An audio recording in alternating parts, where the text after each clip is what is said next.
નર્મદા કિનારે કારમાં દારૂ પી રીલ બનાવનાર શખ્સ ઝડપાયો। નર્મદા નદી કિનારે કારમાં બેસીને દારૂ પીતા રીલ બનાવી હતી।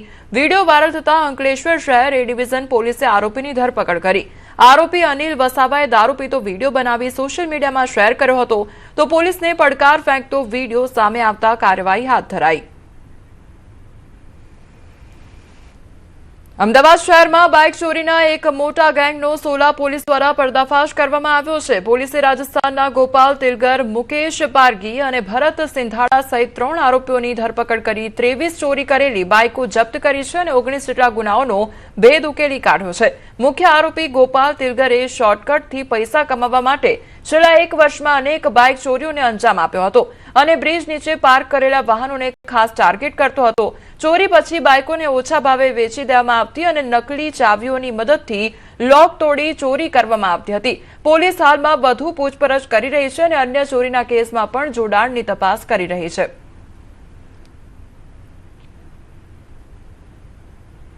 ત્રણેય આરોપી પકડી લઈ આરોપીઓએ બતાવેલી જગ્યાઓએ તપાસ કરતા ટોટલ 23 બાઇક ચોરાઉ રિકવર કરેલ છે।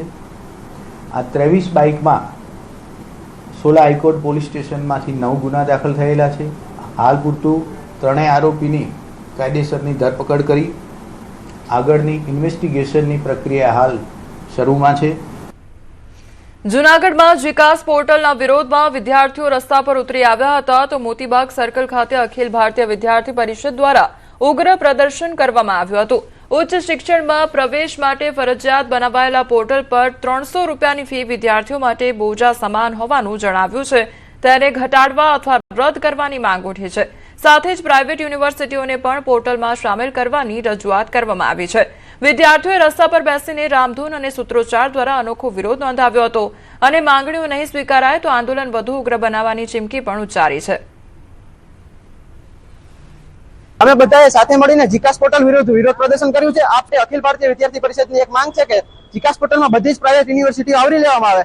જો તેવું ના થાય તો જીકાસ પોર્ટલ બેન કરવામાં આવે અને જીકાસ પોર્ટલની રજીસ્ટ્રેશન ફી 300 રૂપિયા છે તે સાવ નજીવી કરી દેવામાં આવે અથવા નિઃશુલ્ક કરવામાં આવે।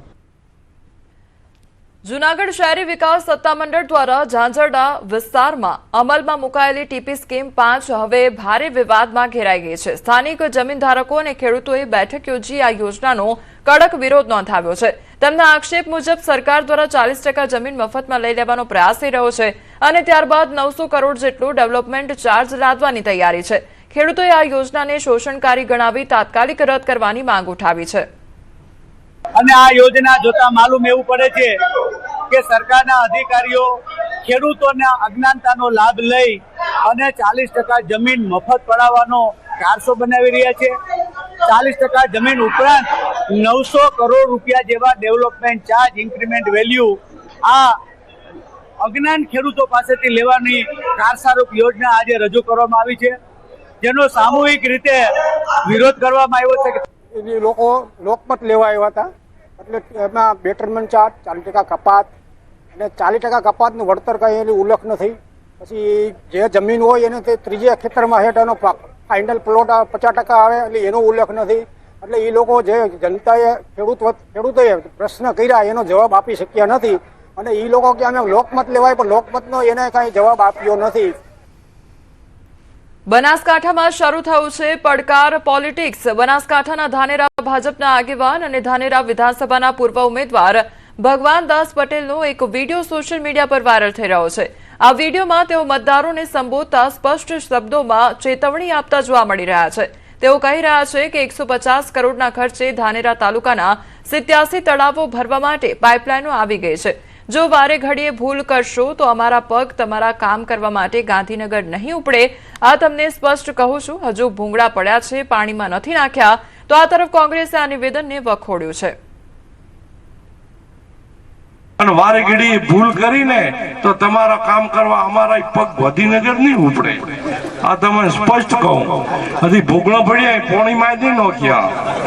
વિચાર કરજો, જો તમારું ભવિષ્ય, તમારી આવનારી પેઢીનું ભવિષ્ય જોતા હો, સુખાકારી તાલુકામાં જોતા હો તો ભારતીય જનતા પાર્ટી સિવાય કોઈનો વિચાર નહીં કરવાનો.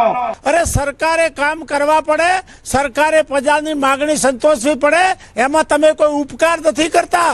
તમે પ્રજા ઉપર કોઈ ઉપકાર નથી કરતા. પ્રજાના ટેક્સના પૈસે ભૂંગળા નંખાવાના છે. ભારતીય જનતા પાર્ટીના કમળના નિશાન વાળાઓના ખિસ્સામાંથી આ પૈસા નથી નંખાવાના. માટે પ્રજાએ આવા જુઠ્ઠાણું ચલાવતા, આવા ધમકી આપતા લોકોથી ચેતી જવાની જરૂર છે. જૂનાગઢ મહાનગરપાલિકામાં વિકાસ કામોને લઈને હવે ભ્રષ્ટાચાર અને ગેરવહીવટના આક્ષેપો ઉગ્ર બન્યા છે. 20 વર્ષથી વધુ સમય બાદ પણ સ્વતંત્ર વિજિલન્સ શાખા કાર્યરત ન હોવાને કારણે તંત્રની પારદર્શિતાને લઈને ગંભીર સવાલો ઉભા થયા છે. વર્ષ 2002 થી આજ દિન સુધી વિજિલન્સ અધિકારીની નિમણૂક ન થવાને કારણે કરોડોની ગ્રાન્ટના ઉપયોગ અને ગુણવત્તા અંગે શંકા વ્યક્ત થઈ રહી છે.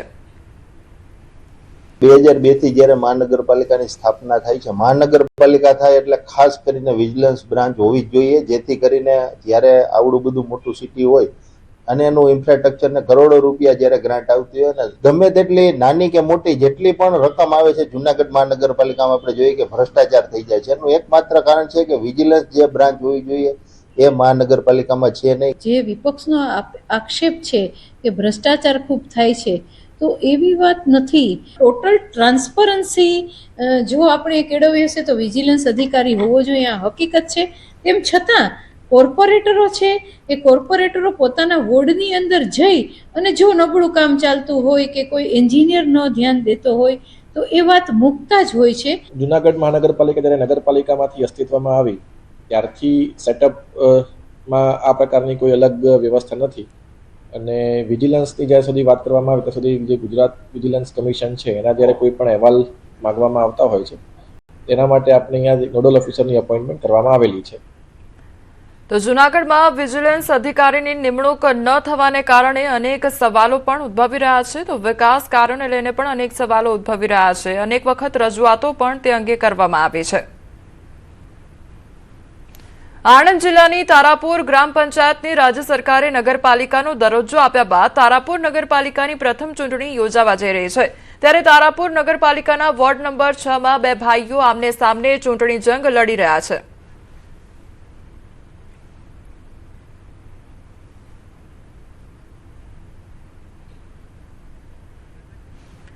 અમદાવાદના સાણંદના એક યુવકે બિહારના નવા મુખ્યમંત્રીને જાનથી મારી નાખવાની ધમકી આપતા પોલીસ હરકતમાં આવી છે. શેખર યાદવ નામના આરોપીની ધરપકડ કરવામાં આવી છે.